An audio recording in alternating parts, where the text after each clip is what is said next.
말씀 보시겠습니다. 오늘 말씀은 출애굽기 19장 3절에서 6절 말씀입니다. 출애굽기 19장 3절로 6절의 말씀입니다. 제가 읽도록 하겠습니다. 모세가 하나님 앞에 올라가니 여호와께서 산에서 그를 불러 말씀하시되 넌 이같이 야곱의 일지를 말하고 이스라엘 자손들에게 말하라. 내가 애굽 사람에게 어떻게 행하였은가. 내가 어떻게 독수리 날개로 너희를 먹어 내게로 인도하였음을 너희가 보았느니라. 세계가 다 내게 속하였나니 너희가 내 말을 듣고 내 언약을 지키며 너희는 모든 민족 중에서 내 소유가 되겠고 너희가 내게 대하여 제사장 나라가 되며 거룩한 백성이 되리라. 너는 이 말을 이스라엘 자손에게 전할지니라. 아멘. 오늘은 부활절 두 번째 주일이자 우리 교회가 창립된 창립 기념 주일입니다. 교회가 91년에 창립이 되었습니다. 저희가 1991년 창립됐고요. 그래서 기도에 말씀하신 것처럼 올해로 31주년이 되는 것이죠. 그래서 이 독일 땅에서 30년이 넘는 세월 동안에 유지되고 있는 교회입니다. 여러분 자부심을 가지셔도 됩니다. 근데 교회가 유지되는 게 자랑스럽고 기쁜 일이지만 무엇 때문에 우리가 유지되고 있는가, 그 이유를 아는 것, 뭔지를 아는 것이 더 중요하다 말씀드릴 수 있을 것 같습니다. 즉 어떤 조직이든지 어떤 그 기관이든지 그 근본된 가치와 목적이 중요하다는 거죠. 그래서 본질이 중요합니다. 학교의 본질은 뭘까요? 교육이죠. 학교에서 여타 사업들을 아무리 잘한다고 해도 교육이 빠지면 그건 학교로서의 역할을 못하는 것이죠. 의미가 퇴색되죠. 마찬가지로 사업장의 본질은 뭘까요? 건강한 이윤의 추구입니다. 그래서 아무리 명분이 좋은 사업이라고 할지라도 만약에 해마다 적자가 계속된다면 그 비즈니스의 핵심 가치인 이윤 추구에 대해서 생각을 해봐야 됩니다. 마찬가지로 교회가 교회되게 하는 본질이 무엇일까 하는 것을 우리가 창립기념주의를 맞이해서 말씀을 통해서 생각해보는 시간을 가지려고 합니다. 우리 교회뿐만 아니고 전 세계 모든 교회에 공통된 본질을 살펴보는 것이죠. 먼저 교회는요, 여러분 다 아시다시피 예배하는 공동체입니다. 그래서 뭐니 해도 교회의 첫 번째 존재 목적은 예배죠. 하나님께 예배하는 것이죠. 올해의 표어가 하나님 앞에 힘써 모이는 교회입니다. 이 표어는요, 단순히 우리들끼리 그냥 모인다는 게 아니고요, 하나님께 예배드리기 위해서 모인다는 의미가 내포되어 있는 표어입니다. 이사야 구약의 한 구절을 제가 말씀드리면요, 43장 21절에 이렇게 말씀하십니다. 이 백성은 내가 나를 위하여 지었나니 나를 찬송하게 하려 함이니라. 이렇게 말씀하고 계셔요, 하나님께서. 여기서 이 백성은 내가 나를 위해 지었다, 이런 것은 먼저는 이 사람의 존재를 지으신 것을 얘기할 수가 있으시겠죠. 그래서 사람을 만드신 목적 자체가 바로 하나님의 찬양과 경배를 받기 위해서라는 거죠. 그래서 피조물을 자신을 만든 그 창조주를 찬양하고 경배하는 게 합당하다는 거예요. 왜냐하면 자기 생명과 자기 존재가 나로부터 시작된 게 아니고요, 나를 만든 누군가가 있는 겁니다. 그러니까 창조주를 통해서, 다른 타자를 통해서 내가 시작이 됐기 때문에 그분을 찬양하고 경배하는 것이죠. 가만히 생각해 보면요, 생명도 일종의 신비입니다. 내가 나를 의식하면서 존재한다는 거예요. 살아있다는 거. 여러분 이런 거 조금만 생각해보면 굉장히 신비해요. 내가 어떻게 생겨났을까 이런 거 생각해보면 신비합니다. 그래서 철학자가 얘기했죠. 데카르트가 나는 생각한다, 고로 나는 존재한다. 그러니까 지금 내가 나라는 거를 인식하고 살아가고 있다는 것 자체가 굉장히 신비인 거예요. 그리고 그렇게 만드시는 분이 누굽니까? 하나님이시죠. 그래서 그게 찬양의 이유가 다른 것이 아니고요, 내가 나로 살아갈 수 있구나, 내가 나라는 존재를 인식하면서 살아갈 수 있구나 하는 것 자체가 하나님을 찬양하는 이유가 된다는 거죠. 그래서 의식이 있는 존재는 내가 나일 수 있도록 나에게 이 존재를 허락하신 하나님께 경배해야 함이 마땅하다는 겁니다.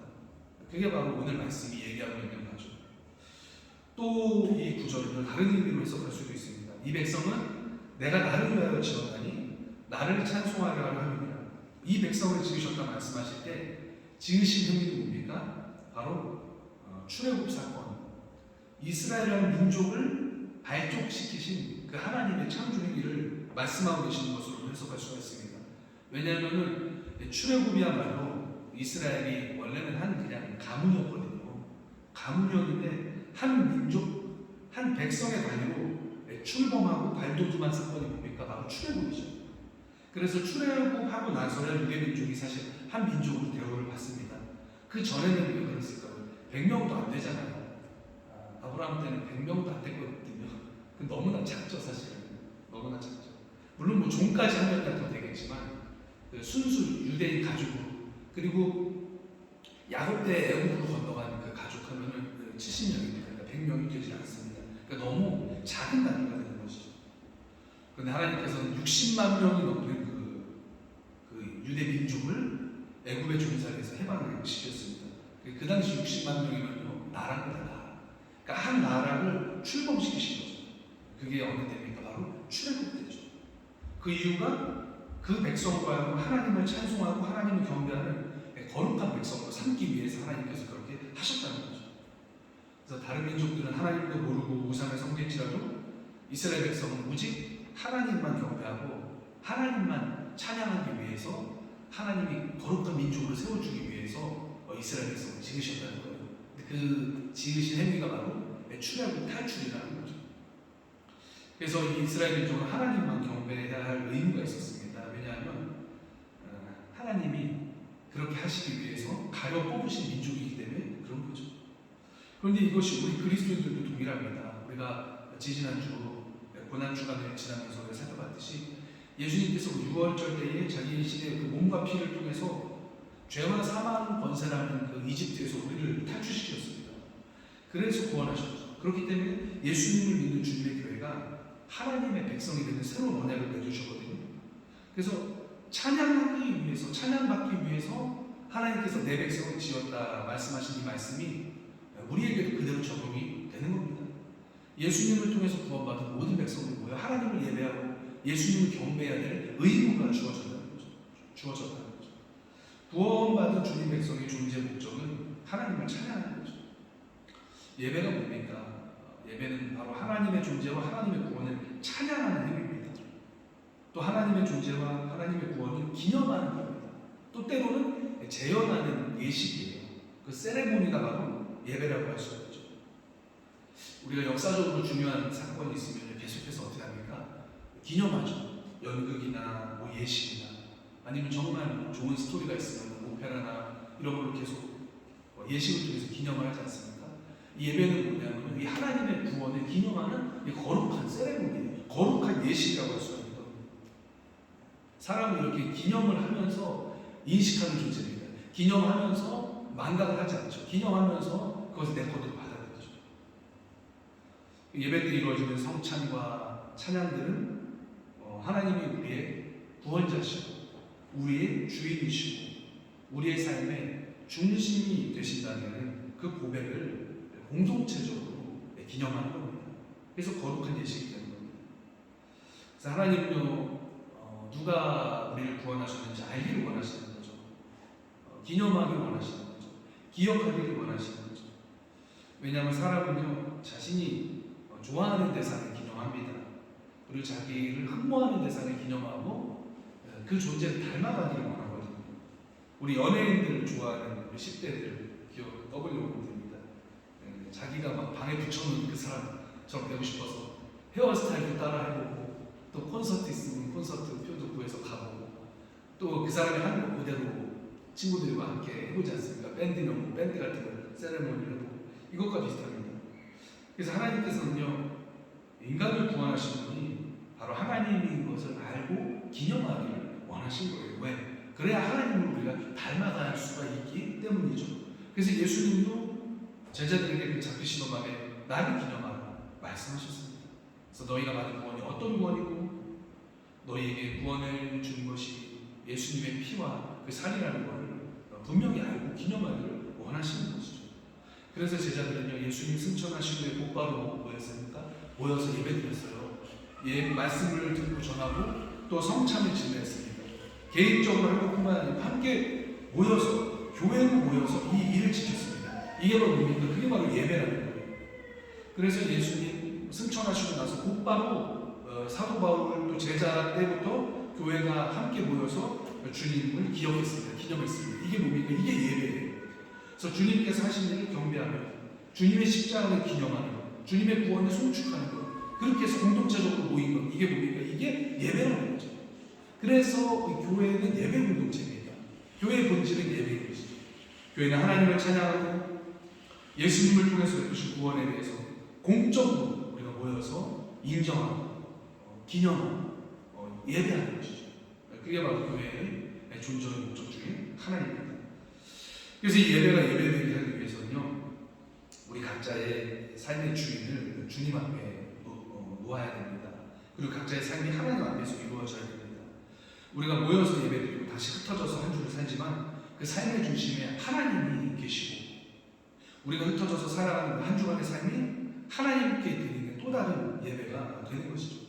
그런 의미에서 우리가 모여서 주님 앞에서 예배를 드리는 겁니다. 그래서 우리가 예배 드리는 건 단순히 그냥 우리가 모여서 어떤 좋은 말 듣고 끝나는 게 아니고요. 하나님을 우리 삶의 중심에 놓는 겁니다.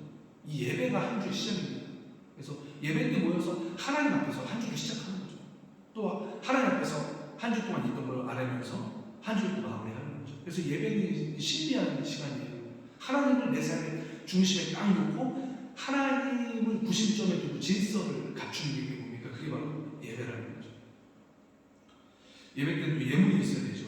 예물은 뭡니까? 우리 자신입니다. 구약에는 동물을 바쳤지만 죽여서 바쳤지만 이제 그렇지 않죠. 나를 위해서 자신을 주신 예수님을 기념하면서 우리의 삶 자체를 주님 앞에 바치는 거죠. 우리 자체를 바치는 거죠. 우리 한 주간의 시간을 모두 바치는 거죠. 주님 위해 살겠습니다. 예배란 그런 거죠. 이건 주님 앞에서 다짐하고 선언하는 거죠. 그렇다고 해서 우리가 일주일간 계속 교회에만 나와 있는 게 좋은 그리스찬이다, 그렇게 생각할 수 없습니다. 이게 뭐냐면 그냥 한 주간의 그 삶 자체가 하나님께 바쳐졌다는 얘기죠. 그래서 내가 어디에서 무엇을 하든지 내가 주어진 소명을 세상에서 감당할 때에 하나님 중심적으로 살아간다는 얘기죠. 그래서 하나님을 믿는 인격적인 신앙과 말씀의 가치관에 의해서 우리가 한 주를 살아가겠습니다. 이게 바로 예배라는 거죠. 이렇게 예배 드릴 때 유익이 있습니다. 우리가 구원에서 떠나지 않습니다.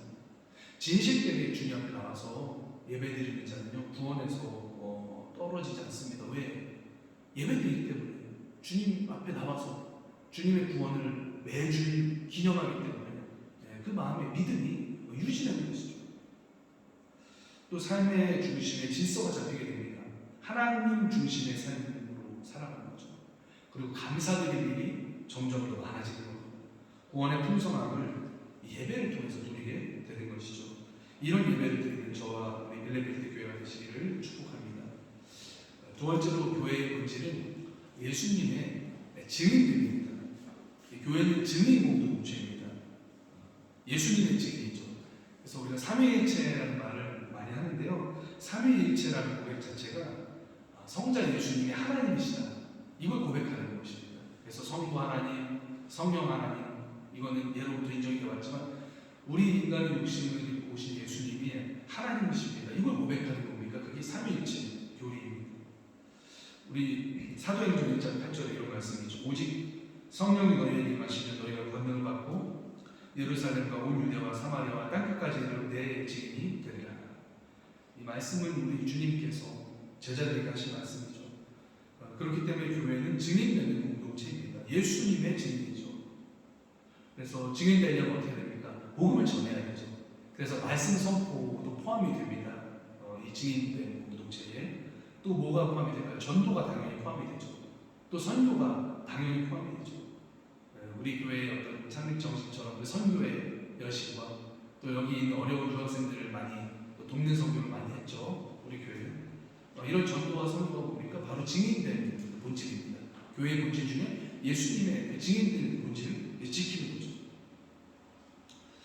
그렇기 때문에 교회는 부지런하게 예수님의 복음을 선포해야 됩니다. 왜냐하면 예수님이 누군가를 이렇게 알게끔 해야지 그게 증인이잖아요. 그래서 하나님의 아들이시고 메시아시고 그분이 하신 일이 무엇이고 그거를 매주일 말씀을 선포하는 거예요. 이게 뭡니까? 예수님의 증인의 사역을 감당하는 겁니다. 그래서 제자들은요, 예수님의 증인되기 위해서 뭡니까? 본인이 나가서 직접 전도를 했지만 그 증인된 공동체를 세웠습니다. 그게 뭐예요? 교회 공동체입니다. 그래서 교회 자체가 예수님을 증언하는 증인 인생이죠. 그래서 교회 자체가 예수님이 하나님의 아들의 구원자라는 걸 뭡니까? 증언하는 공동체입니다. 그래서 교회가 세워져 있는 게 굉장히 중요합니다. 예수님이 증인된 그 기치 역할을 하기 때문이죠. 그런데 그냥 되지가 않죠. 주님 뭐라고 말씀하십니까? 오직 성령이 너희에게 임하시면이라고 단서 조항을 달아놓으셨죠. 교회는 그래서 성령께서 임하셔야 돼요. 그래야 우리가 증인된 그 사명을 감당할 수 있습니다. 이곳에 오는 우리 한인들께 예수님이 하나님의 아들이시고 우리 죄를 구원하신 구원자시고 인생의 주인이 되시고 메시아라는 것을 증언해야 될 책임이 우리에게 있는데 그냥은 못한다는 거예요. 성령님께서 우리에게 임하시고 능력을 주실 때 그 증인 역할을 감당할 수가 있다는 겁니다. 그래서 기도해야 됩니다. 저 먼저 기도해야 되고 우리들도 함께 기도해야 됩니다. 왜냐하면 기도하는 곳에 성령이 임하시거든요. 사도행전 1장 14절에 이런 말씀이 있습니다. 들어가 그들이 요한을 다락방으로 올라가니 베드로, 요한, 야고보, 안드레, 빌립, 도마, 바돌로메, 마태 및 알페오의 아들 야고보, 셀로신, 시몬, 야고보의 아들 유다가 다 거기 있어. 이제 중요합니다. 여자들과 예수의 어머니 마리아와 예수의 아버지가 더불어 마음을 같이하여 오로지 기도에 힘썼습니다. 오로지 기도에 힘썼더니 무슨 일이 있습니까? 오순절에 성령께서 강림하신 거죠. 불처럼 바람처럼 각 사람의 머리 위에 한 사람도 못 받은 사람 없이 그 기도하는 장소에 다락방에 성령이 임하신 겁니다. 성령 받고 나서 어떻게 됐습니까? 무서워하던 제자들이 마음이 변한 거예요. 용감하게 변해가고 예수가 그리스도다, 예수가 메시아다, 예수가 구원자다. 당국의 위협 앞에서도 로마의 그 총칼의 위협 앞에서도 이렇게 담대하게 전할 수가 있었던 거죠.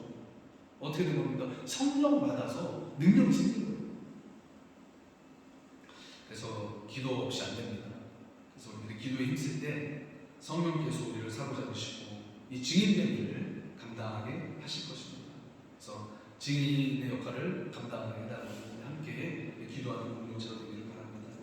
또 이 증인의 역할을 위해서는요, 우리가 하나님 백성으로서의 거룩함을 유지해야 됩니다. 구약 때는요, 제사장이 그 하나님과 백성의 가교 역할을 했는데 이 제사장이 1년에 한 번 딱 지성소에 들어갔습니다. 근데 이 제사장이 죄가 있으면 어떻게 됐습니까? 바로 죽었습니다.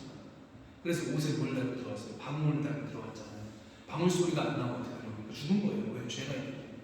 그래서 장대에다가 제사장의 시신을 차마 들어가지 못하고 들어가면 또 죽으니까 거룩한 하나님 앞에서 그래서 장대에다 갈고리를 해갖고 제사장 옷에다 걸어갖고 제사장을 끌어냈습니다.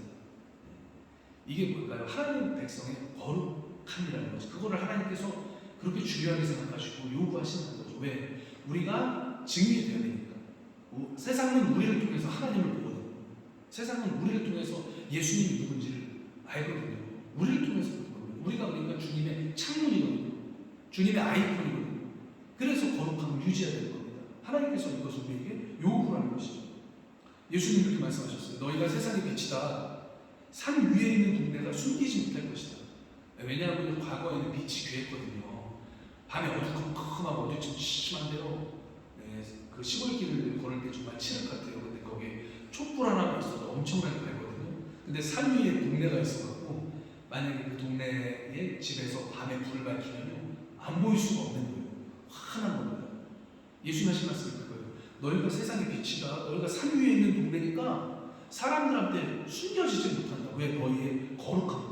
하나님을 따르는 그 거룩한 마음과 거룩한 행실이 도무지 숨길 수가 없는 거야. 그게 너희의 정체야. 얘기하시는 거죠. 또 이런 말씀을 하셔요. 사람이 등불을 켜서 어디 소쿠리 같은 일에 덮어두지 않는다. 등불 켜면 뭡니까? 등을 등은 거는 등거리에다 걸어둔다. 이게 등경이거든요. 예수님 그렇게 말씀하셔요. 그래서 불을 켜고 집안 모든 사람한테 비춰주느니라. 이같이 너희 빛은 사람 앞에 비치게 하여 저희로 너희 착한 행실을 보고 하늘에 계신 너희 아버지께 영광을 돌리게 하라. 우리 예수님이 말씀하셨어요. 이게 뭡니까? 교회의 본질을 말씀하신 거죠. 어떤 본질입니까? 증인되는 본질인데 거룩함을 통해서 세상의 하나님을 드러내야 되는 본질을 우리 교회들이 가지고 있다 말씀을 하신 거죠. 오늘 말씀에서 이렇게 말씀하시죠. 세계가 다 내게 속하였나니 너희가 내 말을 잘 듣고 내 언약을 지키면 너희는 모든 민족 중에서 나의 소유가 되겠고 6절입니다. 너희가 내게 대하여 제사장 나라가 되며 거룩한 백성이 되리라. 너는 이 말을 이스라엘 자손에게 전하였지니라. 아까 제가 말씀드렸죠. 제사장 나라가 된다는 거예요. 제사장이 하는 역할이 뭐라고 그랬죠? 연결하는 거거든요. 죄 있는 사람과 우리 거룩하신 하나님을 연결해서 하나님 앞에 나아갈 수 있도록 그 가교 역할을 하는 통로 역할을 했습니다. 그를 통해서 하나님과 연결되고 하나님께서 다시 죄사함받고 하나님과 소통할 수 있도록 이 관계 회복을 할 거예요. 그런데 이 일을 이제 누가 감당하십니까? 예수님이 감당하시는 거죠. 교회는 뭐가 됩니까? 예수님의 몸이 되는 거죠. 그러니까 하나님과의 우리가 하나님을 만나게 사람을 초청하고 하나님을 보여줄 수 있는 거룩한 공동체가 돼야지 이 일이 가능하다는 거죠. 그래서 예수님의 모습을 증언하기 위해서 우리의 거룩한 모습을 보고 예수님이 떠올려지도록 우리 교회가 빛과 소금의 역할을 감당하게 되기를 원합니다. 세상에 있는 모든 교회가 마찬가지죠. 우리 주님이 승천하시면서 이 지상에 대명령을 주셨어요. 예수께서 나와 말씀하여 이르시되 하늘과 땅의 모든 권세를 내게 주셨으니 그러므로 너희는 가서 모든 민족을 제자로 삼아 아버지와 아들과 성령의 이름으로 세례를 주고 내가 너희에게 분부한 모든 것을 가르쳐 지키게 하라. 올지어다 내가 세상 끝날까지 너희와 항상 함께 있으리라. 우리 주님이 말씀하셨거든요. 그러니까 제자들이 이 예수님 명령에 따라서 복음을 전하는 거죠. 복음으로 제자 삼고 복음을 가르쳐서 주님 말씀을 지키는 자들이 되도록 했습니다. 그러기 위해서 뭐예요? 교회를 세운 거죠. 근데 이 말씀이 어떤 특정한 제자훈련 프로그램을 얘기하는 게 아닙니다. 뭐 제자훈련 프로그램이 어떤 한 도구가 될 수는 있겠죠. 근데 그것 자체가 여기서 얘기하신 거가 동일시되는 건 아니죠. 이 말씀은 뭡니까? 예수님에 대해서 알게 되도록 예수님을 전하고 그 예수님을 가르치고 예수님을 따르기로 결단하는 자들에게 세례를 주어서 주님 말씀을 지키면서 살도록 만들라는 얘기입니다. 그러기 위해서 교회가 필요한 거죠. 이런 방법은 여러 가지 사용이 있을 수 있습니다. 어떤 교회는 제자훈련도 하죠. 또 어떤 교회는 기도에 매진합니다. 또 어떤 교회는 성경 공부를 합니다. 하지만 중요한 건 뭡니까? 우리 예수님을 가르친다는 얘기가 결코 뭐요? 지식에만 그쳐서는 안 된다는 거죠. 이 말씀의 제일 중요한 건 맨 마지막 줄에 있습니다. 내가 너희에게 분부한 모든 것을 가르쳐서 지키게 해라.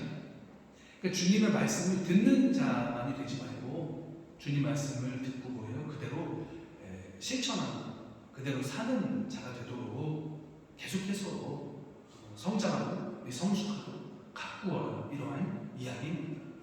즉 주님 말씀대로 살아가는 사람으로 점점 신앙 인격이 성숙하라는 얘기죠. 변화시키라는 그런 말씀이죠. 영적으로 성숙할 수 있도록 세우라는 말씀입니다. 근데 주님이 제자들에게 주신 명령이죠. 그래서 교회도 다르지 않습니다. 이 일을 감당해야 됩니다.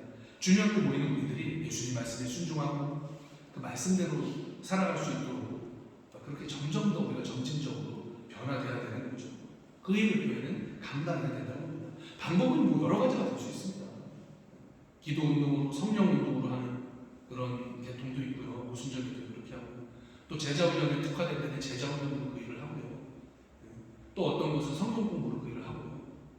여러 가지 형태가 있을 수 있습니다. 하지만 본질은 그렇게 되어야 된다는 거죠. 그래서 교회의 두 번째 존재 목적이 예수님이 증인되는 것인데 우리들로 하여금 주님 말씀을 따라서 살고 우리 주님을 닮은 작은 예수님으로 살도록 세우는 데 내 목적이 있다는 겁니다. 그래서 예수님을 보여줄 수 있는 저와 여러분 되시기를 축복합니다. 이렇게 될 때 우리가 하나님과 동역하는 동역자가 되는 것 같아요. 구원 역사의 파트너가 되는 겁니다. 얼마나 좋습니까? 주님 볼 때 더 이상 어린아이가 아니고 동반자적인 관계가 되는 거죠. 그래서 모든 성도님들은 장기적으로 볼 때 뭐예요? 사역자가 돼야 되는 겁니다. 그래야 우리가 하나님 아버지의 마음을 알고 우리가 성숙하게 되는 거예요. 어린아이가 옛날에 아버지와 일을 하지 못할 때는 모르죠. 아빠 마음을 어떻게 합니까? 근데 아이가 장성해서 아버지와 함께 사업 파트너가 되면 아버지의 마음을 아는 거예요. 이해를 하는 거예요. 같은 일을 하니까. 하나님도 자녀들에게 그걸 원하시는 겁니다. 나와 같이 영혼 구원의 일에 참여하자는 거죠. 우리가 그래서 우리 예수님의 증인들, 복음의 증인이거든요. 이 일을 감당할 때 하나님의 마음을 비로소 알게 되는 거예요. 아버지 마음이 이랬구나. 아버지 마음이에요. 그래서 우리 교회가 그러한 모두가 우리 모든 성도님들이 그런 정말 복음 전도를 하는 그 사역의 모습이 되어지기를 저는 기도를 합니다. 또 세 번째 마지막으로 교회는 치유 공동체입니다. 치유 공동체. 주님께서는 주님의 몸된 교회를 통해서 자신에게 나오는 자들을 돌보시죠. 예수님 부활하셔서 주님을 3번 부인하고 사실 도망가고 싶었겠죠. 민망해서 어쩔 줄 모르는 베드로에게 나타나셔서 무슨 말씀 하십니까? 네가 나를 사랑하느냐? 요한한테 시몬아 네가 나 사랑하니? 사랑하니? 그러면서 하신 말씀이 뭐예요? 내 양을 치라. 내 양을 먹이라. 내 양을 치라. 내 양을 먹이라. 예수님이 3번이나 연거푸서 말씀하셨죠. 여기서 이 양을 친다는 건요, 양을 때린다는 게 아니고요, 그 양떼를 돌보는 그 돌봄을 얘기합니다. 그 목자의 돌봄을 얘기하는 거예요. 양이 시력이 되게 나쁘다고요. 그래서 앞에 양 엉덩이만 보고 따라간답니다.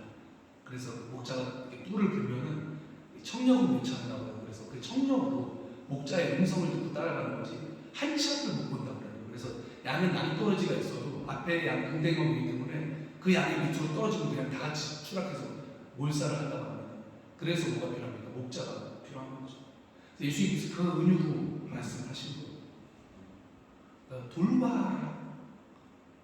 목동이 양을 돌보듯이 영적으로 주님의 몸된 성도를 돌보라 하는 명령을 베드로에게 주신 것이죠. 그렇기 때문에 교회에서는 돌봄의 역사가 일어나야 된다는 거죠. 말씀으로 영적인 케어가 이루어지는 것.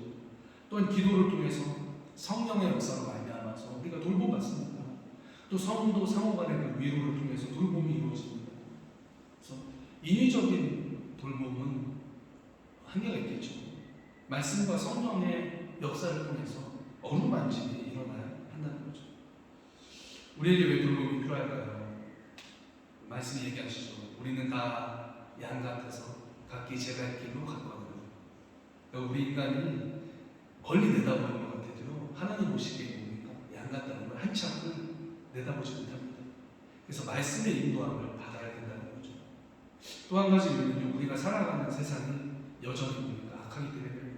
죄가 있기 때문에 그렇습니다. 그 악함 때문에 우리 성도들이 뭐예요? 때로는 상처 입을 때가 있기 때문에 치유받아야 된다는 거죠. 그래서 교회에는 그 치유의 역사가 일어나야 됩니다. 영혼이 쉼으로, 영혼이 회복되고, 영혼이 바르게 세워지는 역사가 말씀을 통해서 또 예배를 통해서 성령님의 역사를 통해서 교회에는 일어난다는 거예요. 우리는 알 수 없지만 일어난다는 겁니다. 그게 믿음으로 보는 거죠. 그런 사실을 믿는 거죠. 우리가 이렇게 모일 때 성령께서 지금 이 자리에 역사하는 거예요. 예수님이 지금 이 자리에 역사하셔서 우리를 치유하시고 우리 영혼을 일으켜 세우신다는 거죠. 이러한 믿음이 바로 성경적인 믿음입니다. 여러분 한번 생각해 보세요. 우리 삶에 아예 예배가 없다. 교회가 없다. 여러분 우리 영혼이 어떨까요? 우리 영혼이 쉼을 얻지 못합니다. 우리 영혼의 생명력이 시들어져요. 그 예배가 얼마나 중요한지, 교회가 얼마나 중요한지. 현대인들의 상처 많죠. 특히 한국 사회가 더 많은 것 같아요. 여기 독일 사회가. 어렸을 때 부모님에게서 받은 상처가 있고, 또 가족 관계에서 오는 상처도 있을 수 있죠. 또 학교 다닐 때 받은 상처도 많죠. 옆집 애는 잘하는데 너는 왜 이렇게 못하냐 막 상처받죠. 또 남들과 비교해서 오는 상처, 또 선생님에게서 받는 상처, 또 사회생활하면서 겪게 되는 상처들. 우리 한국 사회에 너무 많죠. 또 이제 우리들은 이민 생활하면서 겪는 상처, 또 그 이민 초기에 겪었던 그런 상처, 이런 상처는 마땅히 우리 치유받아야 돼요. 계속 쌓이게 되면 우리 영혼이 병들지 않아요. 어떻게 그러면 우리가 치유받을 수 있습니까? 어디서 우리가 치유받을 수 있고 행복하게 살 수 있을까요? 바로 주님 앞에서 치유받을 수 있다는 거죠. 주님 앞에 나올 때 치유가 일어난다.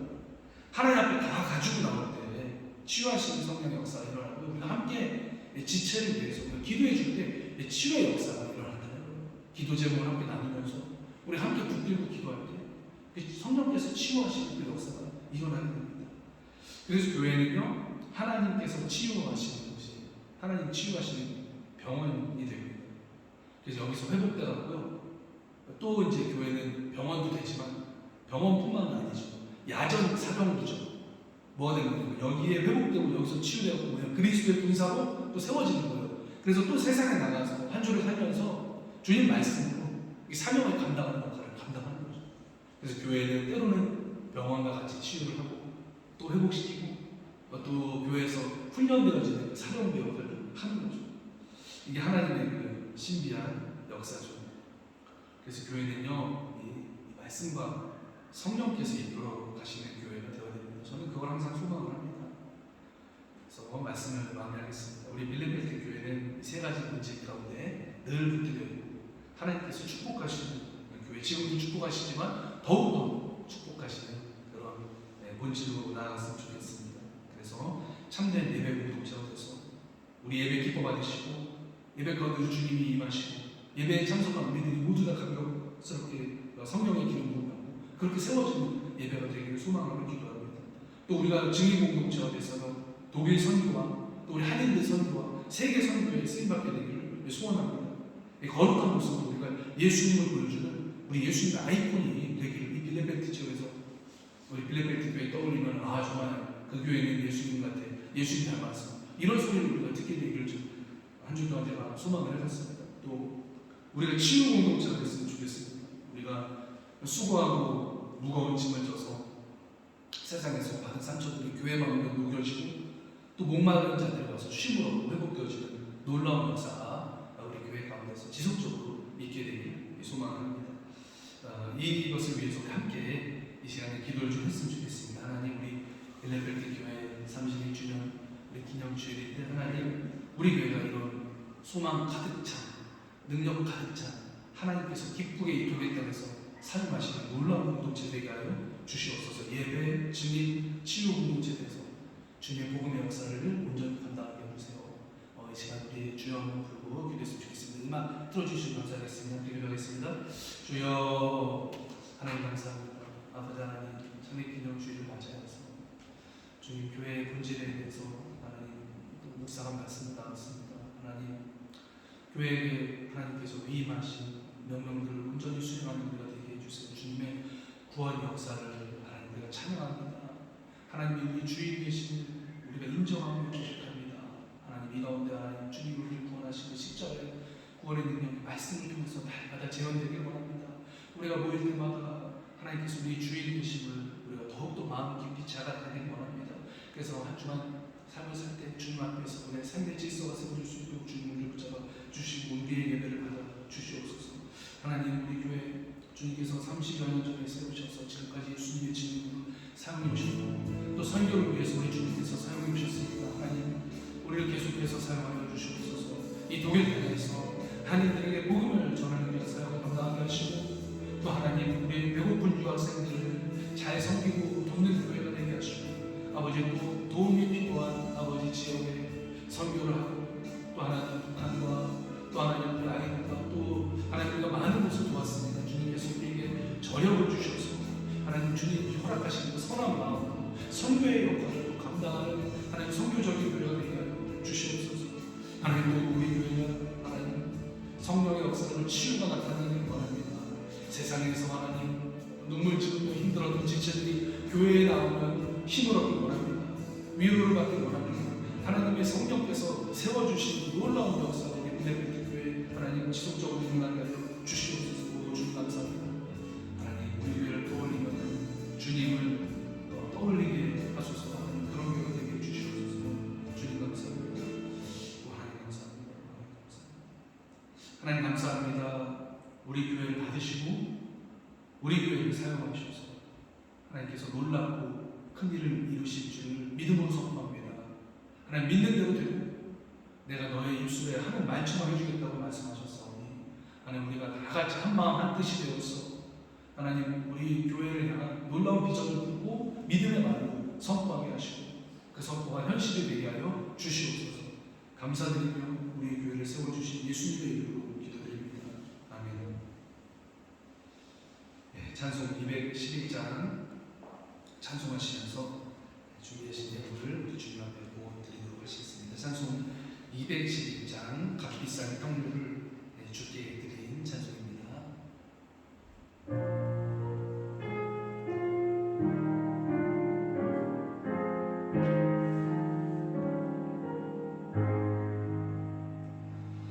값비싼 향유를 주께 드리니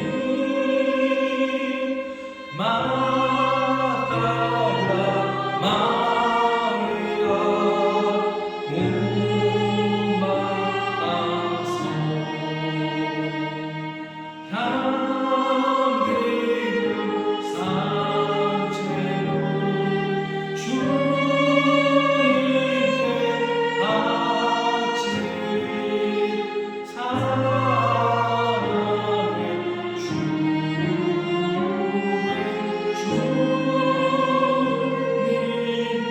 연약한 자에게 연약한 자에게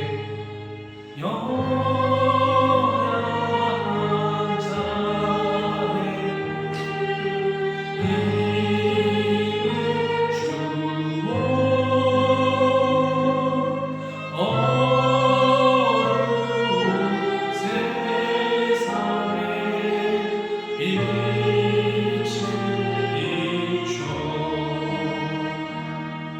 성실과 인내로 내 영제 이끌리 사랑의 주님께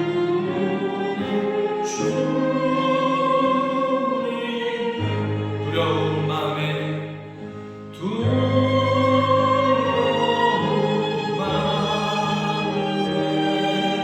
수만 주고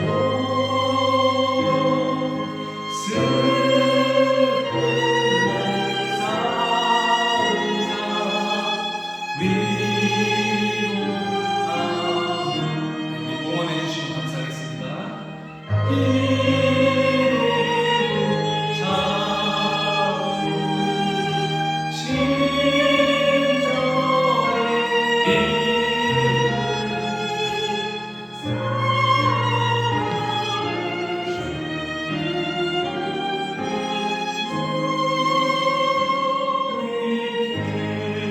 인생의 원리 인생의 harmony 길들어서 이 밤을 수고라 그날 내일 주님을 섬기다 주님을 섬기다 너만이 아니라 사랑의 주님께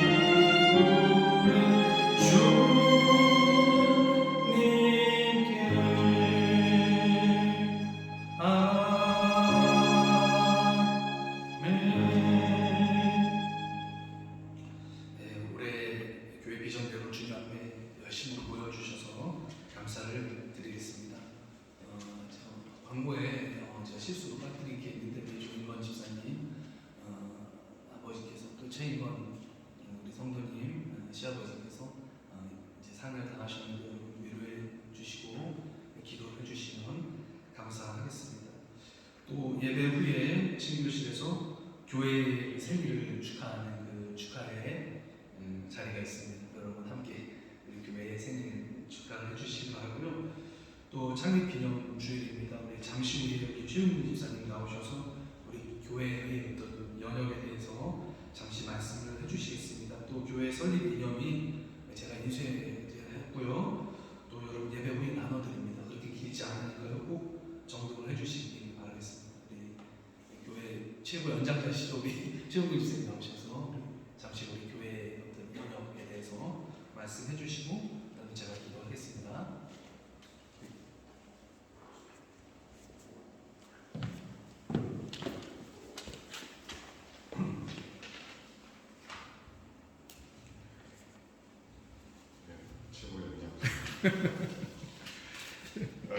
간단하게 그냥 말씀을 드리겠습니다. 다 아시는 분은 아시겠지만 저희 교회는 1991년에 1월에 우리 선배들이 그리스도 중심의 신앙 고백과 성도 간의 인격적 다양성에 필요성을 확인하고 3월 17일에 교회 이름과 교회 교정 초안들을 작성했다고 합니다. 그리고 그의 4월 21일 주일 때 이제 역사적인 교회 창립을 드렸습니다. 그때 이제 초대 목사님으로 이성훈 목사님이 창립이 되었고요. 그 뒤로 9분의 목사님이 사역하셨고 지금 이제 우리 아마존 목사님이 11대 목사님으로 사역하고 있습니다. 그리고 이제 그 프린트물 읽어보시고 이제 시작할 때 우리 선배들이 만든 신앙 고백서인데 뭐 다른 취지는 없이 처음으로 그들이 가졌던 교회 사랑과 열정을 우리가 다시 한번 배우자는 의미니까 시간을 잠시 내셔서 읽어보시기 바랍니다. 그래서 어떤 공동체 연속성도 있지 않을까 하는 생각에서 그렇게 준비했습니다.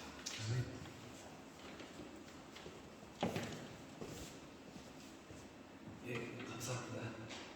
나이 얘기를 자꾸 하면 안 되는데 사실 제 연장자시긴 한데 동갑이 한 분 더 계세요. 전도사님이신데 생일이 좀 더 빠르셔서 좀 더 연장된 걸로 알고 있습니다. 네, 감사합니다.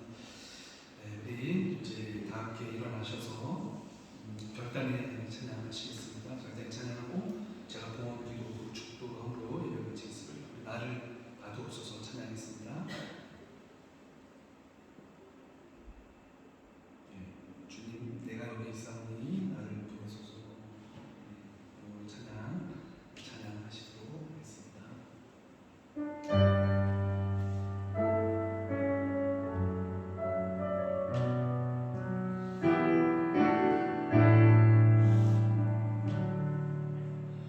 주님, 내가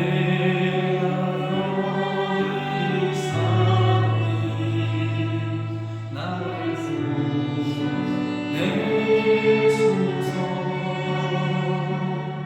나의 맘 나의 주께 드리오니 주 나를 보소서. 주님, 내가 여기 있사오니 아멘. 나에서 주소서. 가진 것 모두 다 주께 드리오니 주 나를 보소서. 할렐루야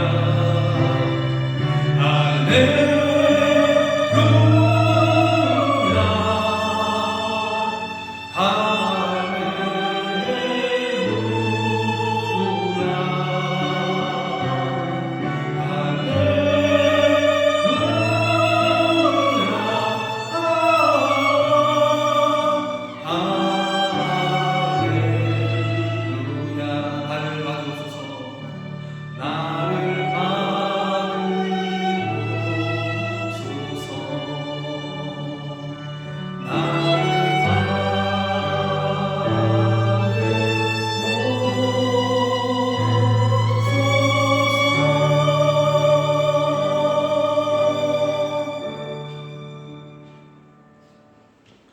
하나님 감사합니다. 우리의 주인이 주님이시라는 믿음의 고백을 담아서 우리가 예배로 나올 때 하나님 빈손으로 오지 않았습니다. 주님 앞에 우리의 생명과 같은 소중한 예물을 바치오니 주님 받아주시옵소서. 예물을 축사하시고 하나님 5,000명이 먹고 12망줄이 남은 것처럼 이 예물을 축복하셔서 예물이 쓰이는 곳마다 예배하는 사람, 주님의 증인되는 사람, 하나님의 치유와 회복을 받는 사람이 이 예물을 통해서 일어나게 하시고 복음의 일에 교회를 세우는 거룩한 일에 이 예물이 사용되게 하여 주시옵소서. 주신 손길을 주님 아십니다. 아무것도 염려하지 말라고 했습니다. 우리에게 필요한 것 아버지께서 이미 아신다고 했습니다. 하나님께서 넉넉하게 채우실 줄 믿습니다. 주님 축복하여 주시옵소서. 지금은 우리 주 예수 그리스도의 은혜와 하나님 아버지 극진하신 사랑하심과 성령님의 감화, 감동, 교통, 역사가 교회를 주님의 거룩한 몸으로 고백하며 교회를 통해서 하나님을 못되게 섬기며 살아갈 것을 다짐하는 사랑하는